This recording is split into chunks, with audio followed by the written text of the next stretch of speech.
दोस्तों जय हिंद। स्वागत है आप सभी के study with M SVB channel पर। दोस्तों जैसा कि आप देख रहे हैं ये दृष्टि यूपी पीएससी का ये जीएस वाला जो टेस्ट है, टेस्ट नंबर 4, उसी का ये सेकंड पार्ट है। Second part in the sense ये मैंने फर्स्ट पार्ट में 75 क्वेश्चंस करवाए हैं और 76 से लेकर के 150 तक इस वाले पार्ट में करवा दूंगा। बहुत अच्छे क्वेश्चंस हैं, वीडियो को अंत तक जरूर देखिएगा। ठीक है, आपको इसको देखने से 100% लाभ प्राप्त होगा। ठीक है, आप इसको देखिए और परीक्षा में देखिएगा, आप इसी तरीके के प्रश्न आपको वहाँ पर भी देखने को मिलेंगे। ठीक है, तो चलिए शुरू करते हैं वीडियो को। वीडियो शुरू करने से पहले कहना चाहूँगा कि आप अगर चैनल पर नए हैं तो सब्सक्राइब कर लीजिए और बेल आइकन जरूर प्रेस कर लीजिएगा ताकि वीडियो के नोटिफिकेशन आपको मिलते रहें। ठीक है, और इसकी प्लेलिस्ट बनी हुई है, उसमें बहुत सारे सीरीज़ मैंने ये मॉक टेस्ट वगैरह सॉल्व करवाए हैं, उनको आप देखिए, प्रैक्टिस कीजिए। जो नहीं आया उनको नोट्स बनाइए जो मैंने बीच में बताए हैं और उनको रिवाइज़ कीजिए। अभी जितना से जितना अधिक से अधिक रिवाइज़ कीजिए और नोट्स जो आपने शॉर्ट नोट्स बना रखे हैं उसको रिवाइज़ कीजिए। ठीक है, और प्रैक्टिस दीजिए मॉक टेस्ट। ठीक है, उससे क्या होगा कि आपका जो भूला बिसरा हुआ है वो सब याद आएगा। चलिए शुरू करते हैं वीडियो को विदाउट एनी डिले। देखिए गुफा का निर्माण प्रक्रिया इसमें क्या है, कार्बोनाइजेशन। ठीक है, याद रखिएगा, फटाफट बताते हैं। इसमें भारत में पहली जूट मिल कहाँ पे स्थापित की गई थी, तो ये रिसरा में।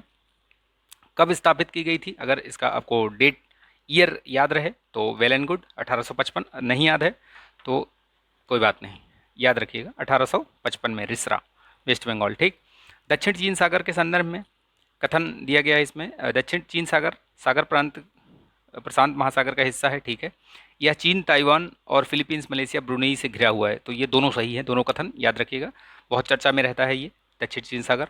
ठीक है, 9 डैश लाइन ये जो चाइना की पॉलिसी है उसकी वजह से हमेशा ये जो है गर्म रहता है मुद्दा। ठीक है, नंदा देवी शिखर पर्वत ये हिस्सा बनाता है या बनता है, मतलब कहाँ, किस किस देश में। ठीक है, नंदा देवी ये भारत का दूसरा सबसे ऊंचा पर्वत है। ठीक है, देश के भीतर यह उच्चतम, ठीक है, गढ़वाल हिमालय का ये हिस्सा है। ठीक, याद रखिएगा। इस तरीके से जो इसका सही जवाब है वो है सी। ठीक है, गढ़वाल हिमालय का है। ठीक है, निम्नलिखित में से किसने ग्लोबल ड्रग पॉलिसी इंडेक्स जारी किया था, तो किसने जारी किया था, ये हार्म रिडक्शन कंसोर्टियम है, ये इसने जारी किया था। ठीक, ध्यान रखिएगा इसको। चलिए नेक्स्ट देखते हैं। निम्नलिखित में से कौन सा राज्य logistics ease across different states, जो लीड्स इंडेक्स है, ठीक है, जो नीति आयोग ये जारी करता है।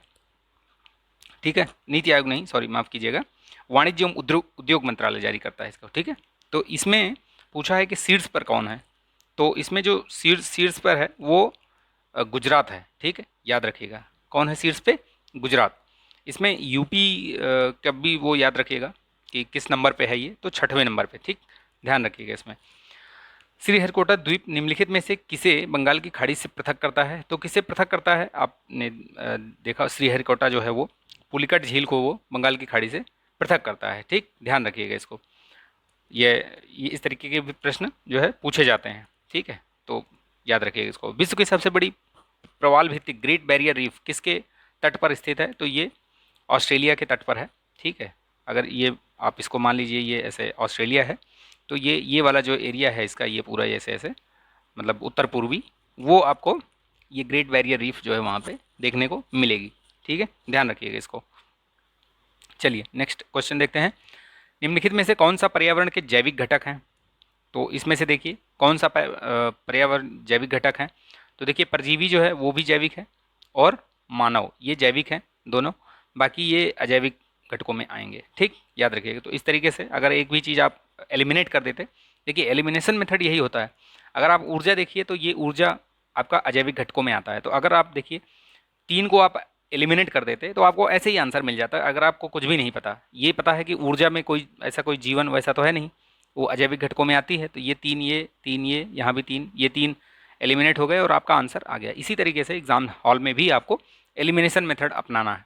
ठीक है, ये सीरीज़ चलाने का उद्देश्य यही है कि न सिर्फ आपको आपके नॉलेज को मतलब बढ़ाना, बल्कि आपको ये चीज़ पता चले, तरीका भी पता चले आपको। ठीक है, तरीका पता चले कि कैसे सॉल्व करना है, प्रश्नों को किस तरीके से जो है हल करना है। ठीक है, वाणिज्य और उद्योग मंत्रालय द्वारा वर्ष 2030 तक के लिए निर्धारित सेवा लक्ष्य निर्यात कितना है, जो इसमें कितना है इसके हिसाब से, तो ये 1 ट्रिलियन अमेरिकी डॉलर का लक्ष्य रखा गया है 2030 तक। ध्यान रखिएगा, बहुत महत्वपूर्ण है। निम्नलिखित में से कौन इकोटोन का प्रतिनिधित्व करते हैं? इकोटोन का कौन प्रतिनिधित्व करता है? तो ये तीनों करते हैं, तीनों। ठीक है, इकोटोन यानी कि ये जो मैंग्रोव वन है वो भी, घास भूमि वो भी, और नदी का मुहाना, ये सारे इकोटोन का रोल करते हैं। ठीक। भूमध्य सागर के संबंध में निम्नलिखितों पर विचार कीजिए। देखिए, भूमध्य सागर भूमि से घिरा हुआ है। ठीक है, और यह अटलांटिक महासागर से जुड़ा हुआ है, बिल्कुल जुड़ा हुआ है यहाँ से। ये भी क्वेश्चन, ये दोनों वाक्य इसके सही हैं, तो ये इसका जो आंसर हो जाएगा सी हो जाएगा।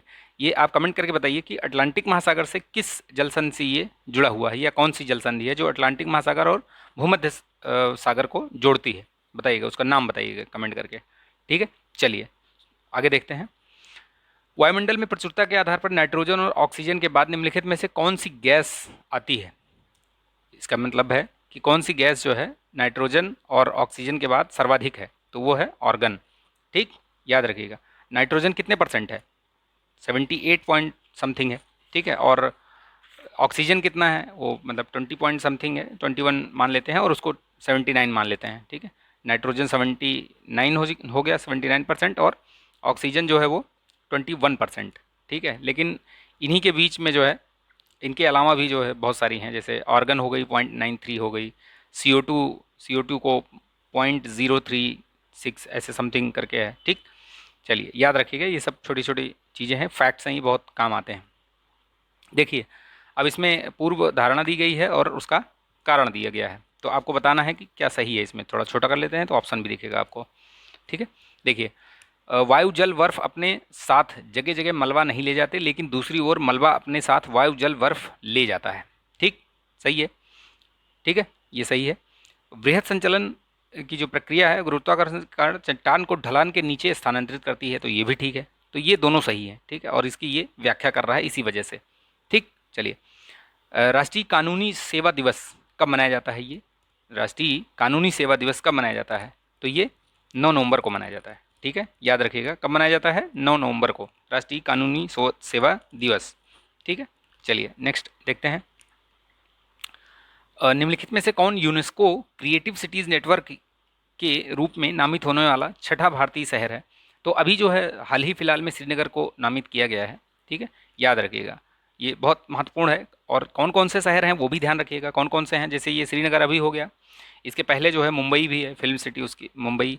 ठीक है, हैदराबाद, चेन्नई, जयपुर, वाराणसी, ये सब जो है इसमें creative, UNESCO creative cities network में ये सब शामिल हैं। ठीक है, चलिए नेक्स्ट देखते हैं। ये इसको सूची 1 से सूची 2 को मिलान करना है। देखिए, इसमें छोटा करके देखते हैं इसको थोड़ा सा। चलिए, ठीक है, ये देख लीजिए, इसमें ऑप्शन दिख रहा है, आप देखिए। ठीक है, तो मिलाइए इसमें। जनजाति, ये जल संचयन की जो विधियां हैं वो कौन सी कहाँ पे हैं, वो इसमें पूछा गया है। ठीक, तो देखिए, हिमाचल प्रदेश में कुल या कुही। ठीक है, हिमाचल प्रदेश में कुल या कुही, यानी ए का टू यहाँ पे एक ही है। अगर आप इस तरीके से, आपको पता है, एक भी पता है, तो आप निकाल सकते हैं। ठीक है, आपको ऑप्शन मतलब आंसर आपका मिल गया। लेकिन समझ लीजिए, इसको जान लीजिए, बी का 4 यानी कि मध्य प्रदेश में बुंदेला टैंक। अगर आप थोड़ा बुंदेला लगाएंगे तो मध्य प्रदेश आपको समझ में आ जाएगा, बुंदेला टैंक। ठीक, राजस्थान में सी का 3 यानी कि ये बोरिस, सही मिलाया गया है। पश्चिम बंगाल में डुंग, याद रखिएगा, ये वर्षा संचयन, वर्षा जो जल है उसको संचयन करने की विधियां हैं ये, और भी इसके अलावा विधियां होती हैं। ठीक, ध्यान रखिएगा उनको। निम्नलिखित में से कौन एक अ, अल्पकालिक नदी का उदाहरण है? अल्पकालिक नदी का उदाहरण मतलब कुछ, जैसे लूनी है। लूनी क्या है? अल्पकालिक नदी का मतलब ये हुआ कि जैसे जब इसमें पानी तभी आता है जब बारिश हो। ठीक है, या तो बारिश हो या फिर बर्फ जो है पिघले, तो उस तरीके से ये, इसीलिए इसको अल्पकालिक कहा जाता है। ठीक है, चलिए देखते हैं। निम्नलिखित में से कौन खाद्य श्रृंखला का सही क्रम है? इसमें दिया गया है कि कौन सा है, आपको बताना है।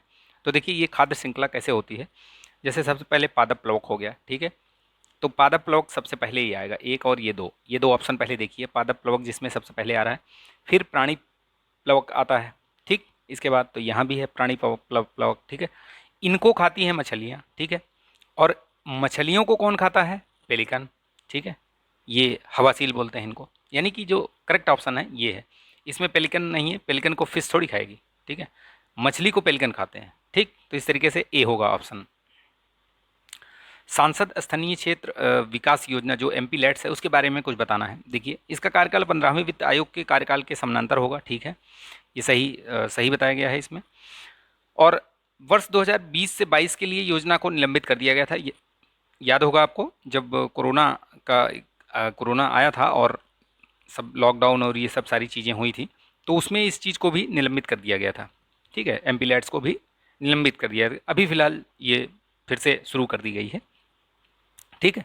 तो ये दोनों कथन सही हैं, सत्य हैं। केंद्रीय मंत्रिमंडल ने को जनजातीय गौरव दिवस के रूप में मनाने का मतलब घोषणा किया है। तो ये 15 नवंबर, यहाँ दोनों ऑप्शन लिखे हुए हैं, एक एक कोई इसमें मतलब सही है, ये भी सही है। वैसे तो डेट दोनों सही है, लेकिन इसमें अगर देखेंगे आप यहाँ पे इस तरफ इंग्लिश वाले में देखिए तो 1 में अक्टूबर लिखा हुआ है, ठीक है। तो ये 15 नवंबर है, करेक्ट आंसर इज़ ए, ठीक है। तो ये अक्टूबर है, ठीक, याद रखिएगा इसको। चलिए नेक्स्ट देखते हैं। निम्नलिखित कथनों पर विचार कीजिए। ऊंचाई बढ़ने पर तापमान घटता है, ठीक है, घटता है। ऊपरी वायुमंडल में आर्द्रता अधिक होती है, तो ऐसा है क्या? ऊपरी वायुमंडल में आर्द्रता अधिक होती है? नहीं भैया, ऊपरी वायुमंडल में आर्द्रता अधिक नहीं होती है, ये गलत हो गया, तो केवल ए, ठीक, ध्यान रखिएगा। इस तरीके से बहुत आपको कन्फ्यूज़न वाले प्रश्न मिलेंगे। निम्नलिखित में से कौन दक्षिणी गोलार्ध में उपस्थित नहीं है? देखिए अब आपको अगर ये पता है इनकी लोकेशन, ये मैपिंग बेस्ड क्वेश्चंस जो है बहुत पूछे जाते हैं।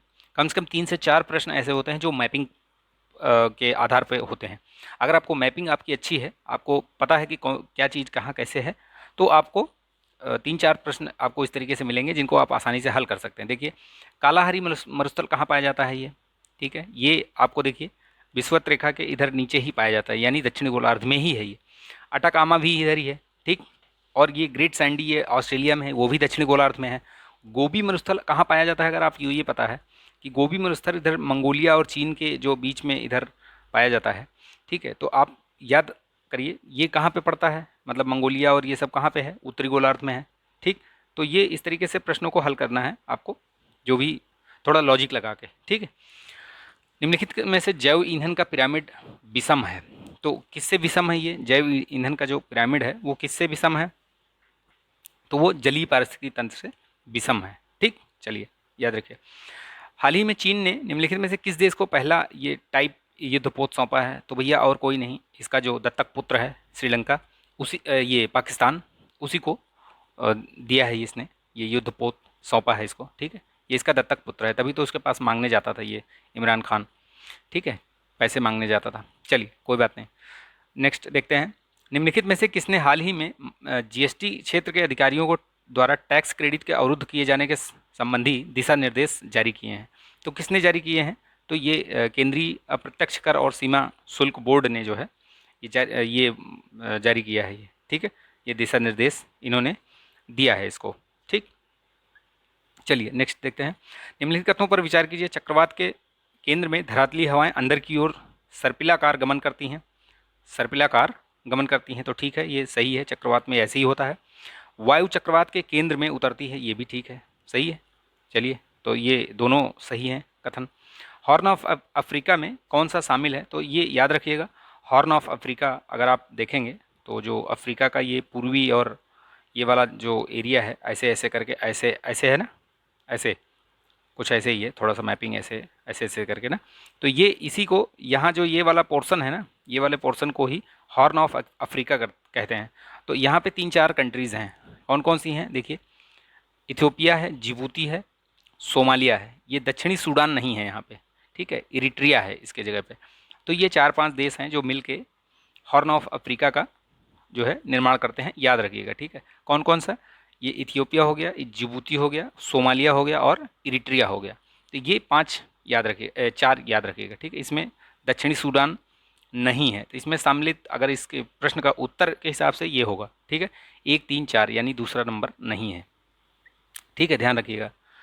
अंतर्राष्ट्रीय सौर गठबंधन के संबंध में निम्नलिखित कथनों में कौन सा सत्य है? देखिए ये देखिए, इसमें वन सन, ठीक है, वन वर्ड, ठीक, और वन ग्रिड यानी वन ग्रिड, ये OSOWOG लागू करने के लिए नोडल एजेंसी है, सही है, ठीक है। संयुक्त राज्य अमेरिका इसका 101वां सदस्य देश बना है। दोनों सही हैं, एग्जैक्टली करेक्ट है, याद रखिएगा 101वां देश ये है। ठीक। अब पंचम दीपोत्सव उत्तर प्रदेश में कहाँ मनाया गया? ये पांचवा। तो कहाँ मनाया जाता है? ये अयोध्या में। ठीक है, ये आप इसको मैचिंग में देखिए, इसके मैचिंग में देखिए। दुधवा राष्ट्रीय उद्यान, दुधवा राष्ट्रीय उद्यान कहाँ पर है?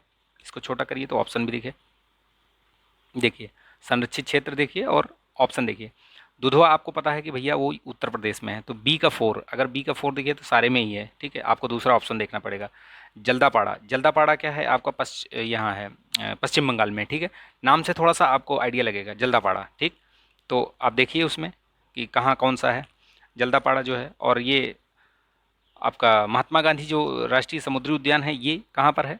अंडमान निकोबार द्वीप समूह में है। ठीक है, और ये सिंगफन कहाँ है? ये नागालैंड में है। ठीक है, इस तरीके से अगर आप ऑप्शन मिलाएंगे तो आपका जो करेक्ट ऑप्शन आएगा वो होगा बी। ठीक है, 3412, चलिए याद रखिएगा उसको, मैंने बता दिया उसको, याद रखिएगा।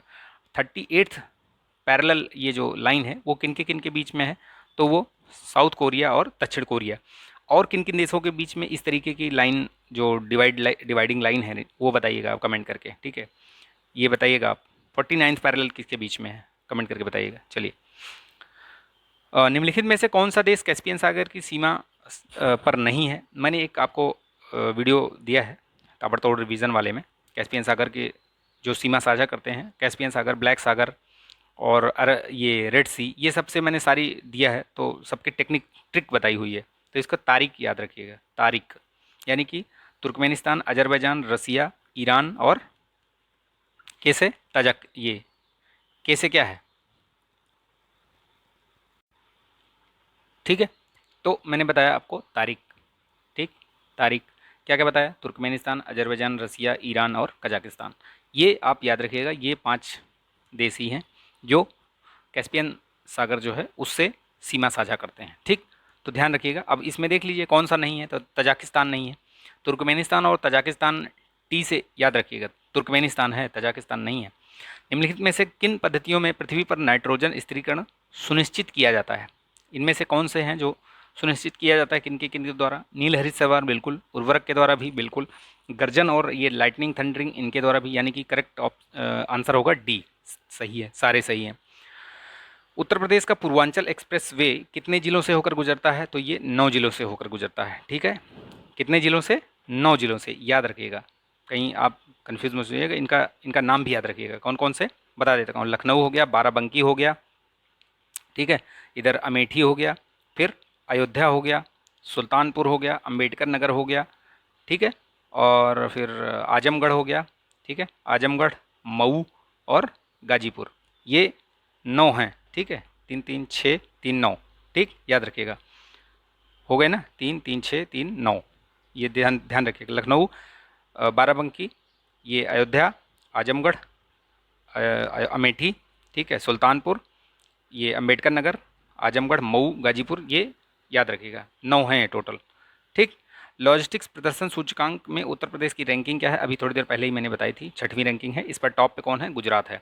नीचे दिए गए कथन, अभिकथन और कारण देखिए।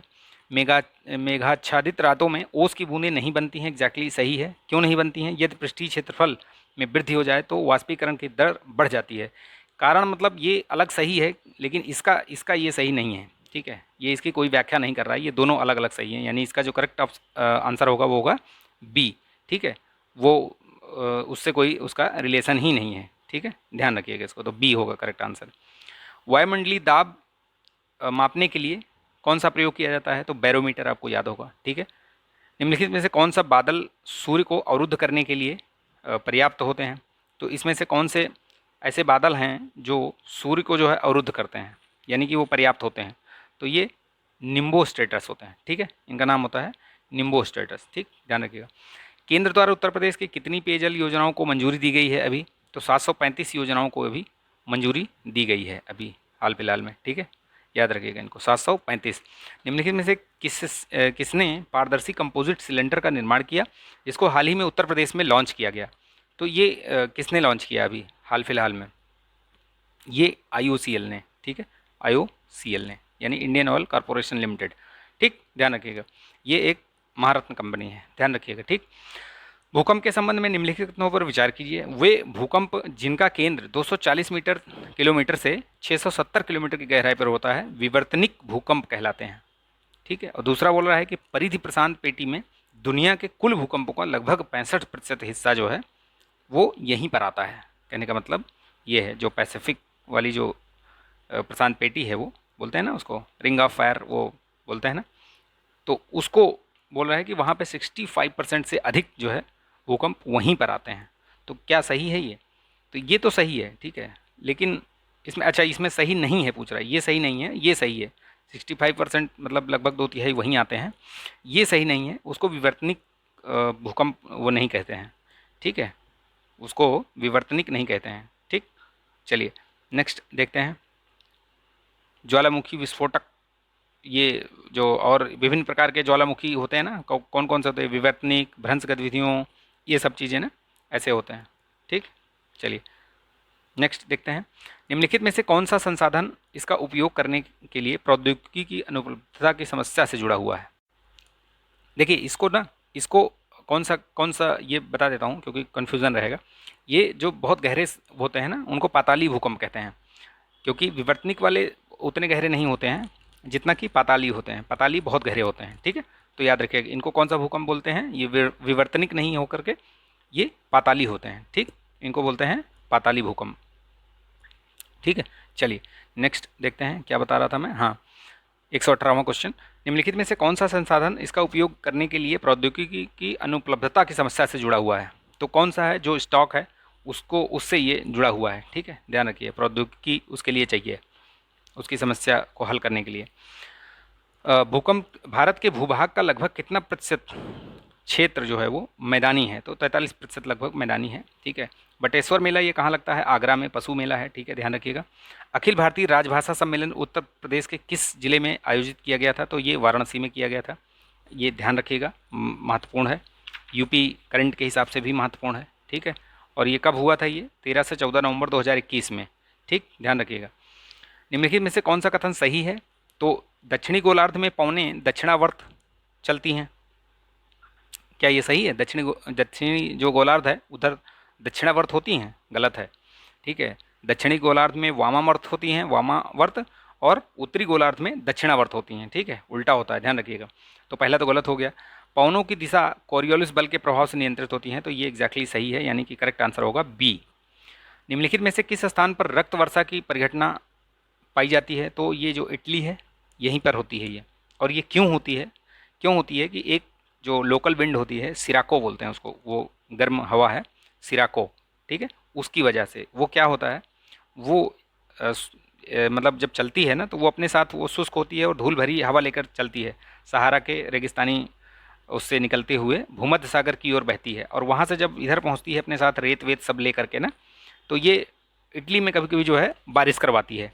तो वहाँ पे बालू और ये सब जब बूंदें गिरती हैं मिक्स होके तो सब लाल, मतलब थोड़ा लाल लाल सा रेडिश कलर का हो जाता है वो, इसीलिए उसको रक्त वर्षा भी बोलते हैं। ठीक है, तो याद रखिएगा इटली में, तो इसीलिए लिखा हुआ है इसमें, ठीक, रक्त वर्षा, और वहाँ खून की वर्षा नहीं होती है। देखिए ज्वालामुखी लावा के संदर्भ में कुछ कथन दिए गए हैं। पैठिक लावा आयरन से भरपूर होता है।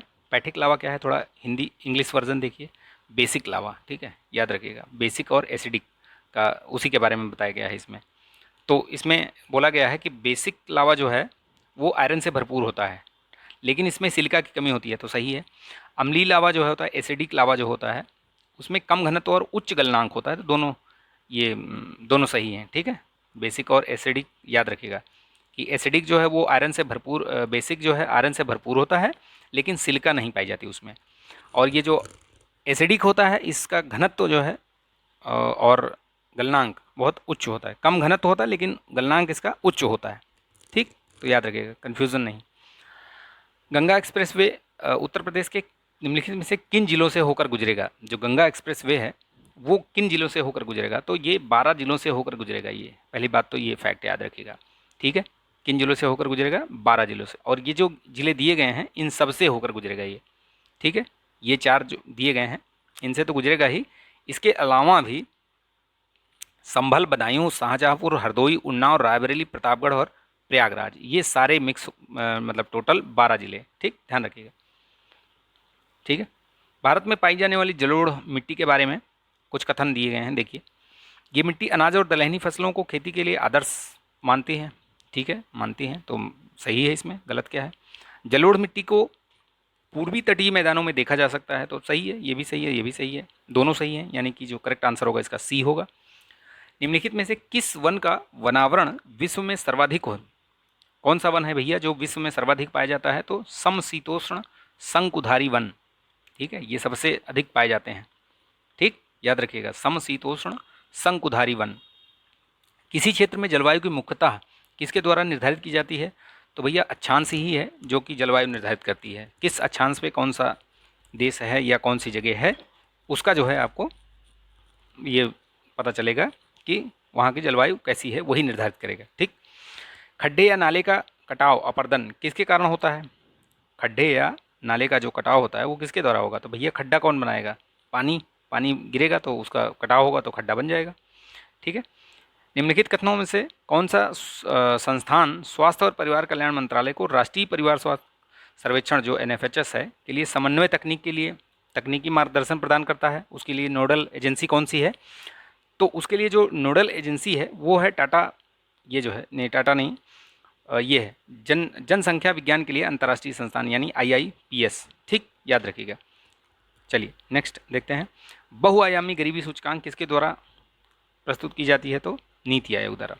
ठीक, ध्यान रखिएगा, नीति आयोग द्वारा जो भी इंडेक्सेस या जो भी रिपोर्ट वगैरह इस तरीके की निकाली जाती हैं उनको बहुत ध्यान रखना है आपको। ठीक है, नहीं तो वो प्रश्न गलत हो जाएगा और फिर नंबर कट जाएंगे आपके। जहाँ तक वन और वन्यजीव संसाधनों के संरक्षण का संबंध है, निम्नलिखित में से किस प्रकार के वनों को सबसे मूल्यवान समझा जाता है? तो इसमें से कौन सा सबसे मूल्यवान है भैया? तो आरक्षित वन जो है वो सबसे मूल्यवान होते हैं। कौन सा वन? इंग्लिश देख लीजिए, जो रिजर्व फॉरेस्ट होते हैं वो सबसे मूल्यवान समझे जाते हैं। बिग बैंग विस्फोट सिद्धांत किसने दिया था? ये तो जॉर्ज लेमेंट्रे। ठीक है, याद रखना। और ये किस वर्ष दिया था वो भी ध्यान रखना आप, किस वर्ष किया था? इन्होंने शायद 1912 में किया था क्या, और इन्हीं का रॉबर्ट वैगनर ने बाद में इनकी व्याख्या की थी। ठीक है, तो 1967 में। ठीक है, याद रखिएगा। चलिए नेक्स्ट देखते हैं, भारत में संयुक्त वन प्रबंधन कार्यक्रम निम्न शामिल है। क्या क्या शामिल है इसमें?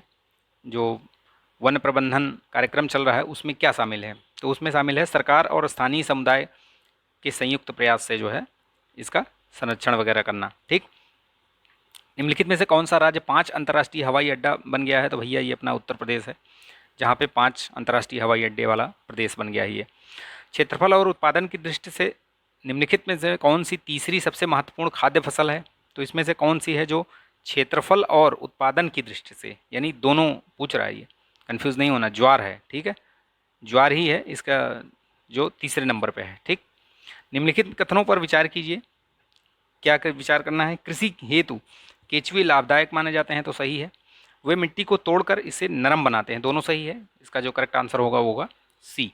ठीक, तिब्बत का पठार किसका उदाहरण है? तो किसका उदाहरण है? ये विच्छेदित पठार का उदाहरण है। ये ज्वालामुखी पठार तो है नहीं, महाद्वीपीय पठार भी नहीं है ये सॉरी, माफ़ कीजिएगा, खांसी आ गई थी। चलिए, तो ये विच्छेदित पठार का उदाहरण है। चलिए नेक्स्ट देखते हैं, जब दो फसलें एक साथ उगाई जाती हैं तब इसे क्या कहा जाता है? तो भैया ये मिश्रित, ये बोलते हैं ना इसको, तो इसे बोलते हैं इंटरक्रॉपिंग। ठीक है, मिश्रित तो अलग हो गई, मिश्रित खेती तो अलग है जिसमें खाद्य फसल, चारा फसल और ये उसके साथ साथ मतलब जो पशु पालन ये सब होता है ना, वो मिश्रित खेती होती है। ठीक है, वो याद रखिएगा, ये इंटरक्रॉपिंग है। इसकी बात करें नगद खेती में, जो जैसे नगदी फसलें उगाना, यानी जो आप जैसे गन्ना हो गया, ठीक है, कपास, ये सब नगदी फसलें हैं। ठीक, याद रखिएगा। जूट। नवंबर 2021 में भारत, श्रीलंका और मालदीव ने कौन सा मतलब त्रिपक्षीय अभ्यास किया था? तो ये दोस्ती। ठीक है, याद रखना, दोस्ती। कौन कौन सा? भारत, श्रीलंका और मालदीव। इस तरीके के प्रश्न बहुत पूछे जाते हैं, तो इसको ध्यान रखिएगा। अभ्यास से लेकर एक प्रश्न होता ही है उसमें, अभ्यास से रिलेटेड जो है कोई भी एग्ज़ाम हो। चलिए नेक्स्ट देखते हैं, निम्नलिखित ये नीति आयोग द्वारा प्रकाशित सतत विकास लक्ष्यों में शहरी भारत सूचकांक में निम्नलिखित में से कौन सा शहर शीर्ष पर है? तो इसमें कौन सा शहर शीर्ष पर है? वो शिमला है। ठीक, ध्यान रखिएगा। चलिए नेक्स्ट देखते हैं। ये बहुत मैंने बताया ना कि जो नीति आयोग से जितने भी इंडेक्सेस और ये हैं उनकी एक लिस्ट बनाइए। उसमें क्या है, आप पूरा उसको रट लीजिए, क्योंकि उससे 100% 1 से 2 प्रश्न हमेशा पूछते हैं, कोई सा भी एग्जाम देख लीजिए आप।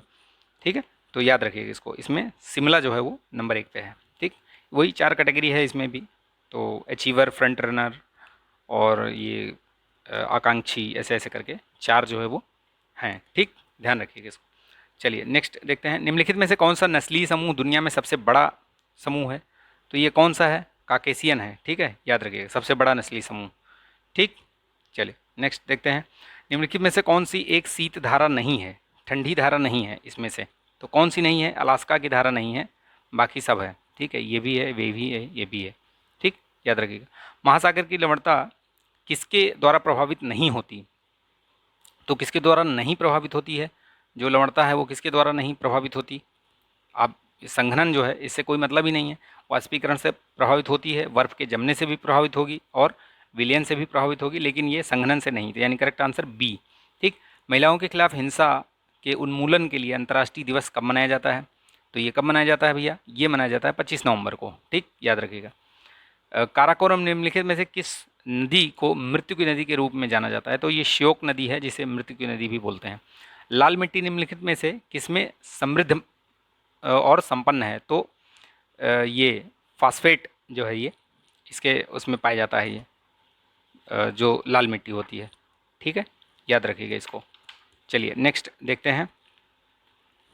इसमें ये पोटास होता है, सॉरी माफ़ कीजिएगा, इसमें किस में समृद्ध होती है? ये पोटास में, फास्फेट में नहीं, ह्यूमस में नहीं, नींबू में ये नहीं, पोटास में। ठीक, लाल मिट्टी इसमें समृद्ध होती है। चलिए नेक्स्ट देखते हैं। निम्नलिखित में से किसने उपन्यास हेल ऑफ ए बुक के लिए 2021 का उसको राष्ट्रीय पुरस्कार, पुस्तक पुरस्कार जीता है? तो कौन है इसमें से जिसने ये जीता है राष्ट्रीय पुरस्कार? तो वो हैं ये जेसन मोटो। ठीक, याद रखिएगा, जेसन मोटो। चलिए नेक्स्ट देखते हैं। हाल ही में किस केंद्रीय मंत्रालय ने अंटार्कटिका के लिए 41वां वैज्ञानिक अभियान शुरू करने की अनुमति दी है? तो ये कौन है? ये पृथ्वी विज्ञान मंत्रालय। ठीक है, याद रखिएगा, इसी के द्वारा शुरू किया गया है ये। भारत की पहली घास संरचना का उद्घाटन कहाँ पे? ये उत्तराखंड में। ठीक है, याद रखिएगा, कहाँ पे? उत्तराखंड में। उत्तराखंड में भी रानीखेत में। ठीक, चलिए नेक्स्ट देखते हैं। अच्छा, हो गया ये। ठीक है, देखिए ये हमने इसमें ये चौथा वाला जीएस टेस्ट भी कंप्लीट करा दिया है। आप इसको ज़रूर देखिए। मेरे अगर आप 1% भी आप मेरी बात मानिए तो इसको ज़रूर देखिए। अगर आपके पास समय अभी बहुत है, 1 महीने बचा हुआ है, मतलब बहुत इन द सेंस कि मतलब 1 महीने में जो करना है उसके लिए बहुत है, लेकिन वैसे तो टाइम कम ही बचा है। आप पढ़ते रहिए, लगातार रिवाइज करते रहिए चीज़ों को, नहीं तो भूल जाएंगे। ठीक, और मॉक टेस्ट देते रहिए, उसमें से नोट्स बनाइए, जो नहीं आ रहा है उसको भी रिवाइज करते रहिए 1-2 दिन में। ठीक है, चलिए तो वीडियो को समाप्त करते हैं यहीं पे। आई होप ये वीडियो अच्छा लगा। अगर अच्छा लगा तो प्लीज़ लाइक कीजिए, शेयर कीजिएगा दोस्तों में, और मिलेंगे नेक्स्ट वीडियो में। ठीक है, तब तक के लिए अपना ध्यान रखिए, स्वस्थ रहिए, मस्त रहिए, बिंदास रहिए। जय हिंद।